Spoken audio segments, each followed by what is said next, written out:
वो कोई ट्रस्ट नहीं है, भ्रष्ट तंत्र है। चोर सब बैठेंगे, बेईमान लुटेरे। हई जोन गोविंद राव बोले थे, गोविंद नारायण गिरी का साधु में का ये साधु वेश में कालने में हुए 400 लौंडों की फौज बना दी थी चंपत ने।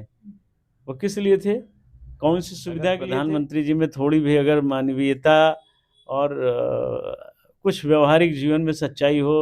अब 56 इंच सीना उन्होंने भौकाल था। मंथन हो रहा है और 22 तारीख को ट्रस्ट की अगली मीटिंग है। अगली बैठक में माना यह जा रहा है कि नए सदस्यों की नियुक्ति हो जाएगी और ट्रस्ट का नए सिरे से संचालन होगा। नए नए चोर आ जाएंगे, पुराने चोर बैठा दिए जाएंगे। वो कोई ट्रस्ट नहीं है, भ्रष्ट तंत्र है। चोर सब बैठेंगे, बेईमान लुटेरे। दो ईमानदार, दो संतों को छोड़ दीजिए, महंत श्री नेत्र गोपाल दास जी और महंत परमानंद जी, संत परमानंद जी, इन दोनों को छोड़ के सब चोरे तो बैठे थे उसमें। हई जोन गोविंद राव बोले थे, गोविंद नारायण गिरी का साधु में का ये साधु वेश में कालने में हुए।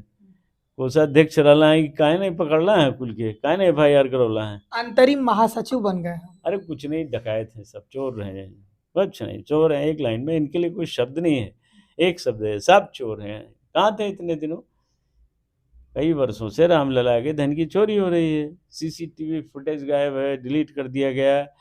हाँ, भगवान राम के संतरी सो गए, पुलिस सो गई। ये 400 लौंडों की फौज बना दी थी चंपत ने। वो किस लिए थे, कौन सी सुविधा के लिए थे? 1.5 करोड़ रुपए महीने उनका वेतन दिया जाता था। ये अपनी अपनी शौक पाल रखे थे, सब गंधवा दिए, पूरे देश में थूथू कराए, पूरे सनातन धर्म का अपमान कराए। कुछ नहीं, ये अगर प्रधानमंत्री जी में थोड़ी भी अगर मानवीयता और कुछ व्यवहारिक जीवन में सच्चाई हो।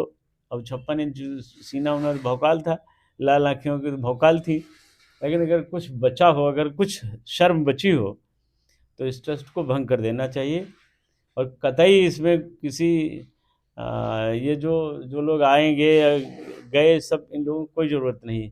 ये चारों शंकराचार्य होने चाहिए और जो शहीद कार सेवक हैं उनके परिजन होने चाहिए। इसके अलावा किसी क्या ज़रूरत है, आप बताओ क्या ज़रूरत है? और राजा साहब अयोध्या थे, एक आदमी वही ठीक ठाक थे। अब उनके लड़के को रखने की कवायद हो रही। किसी अर्थ का आदमी नहीं है, क्या करेगा वो? उनको कोई महत्व ही नहीं देता है। उसको भी ऐसे जैसे दिनेंद्र दास को बेवकूफ़ बनाए सब घूमते हैं, उनको बनाए घूमेंगे।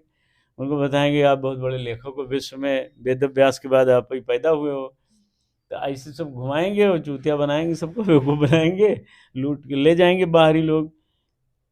यहाँ अयोध्या फैजाबाद के लोग कोई नहीं रहने पाएंगे, यही लोग लूटेंगे खाएंगे। इनको बैठक में बुलाएंगे, बढ़िया चाय पकौड़ी खिलाएंगे और पीठ ठोकेंगे। अब सारा माल लूट के 29 दिन ले जाएंगे, 30वें दिन वाला दिखाएंगे कहाँ ये ठीक है। तो इसका कोई अर्थ नहीं। इसको देश में ये देशव्यापी आंदोलन बन गया है, लोगों में गुस्सा है। प्रधानमंत्री जी को अपनी कुर्सी पर रहना है, चुनाव है। मुख्यमंत्री जी को अपनी कुर्सी पर रहना है, तो भविष्य में चुनाव है। इसको देखिए।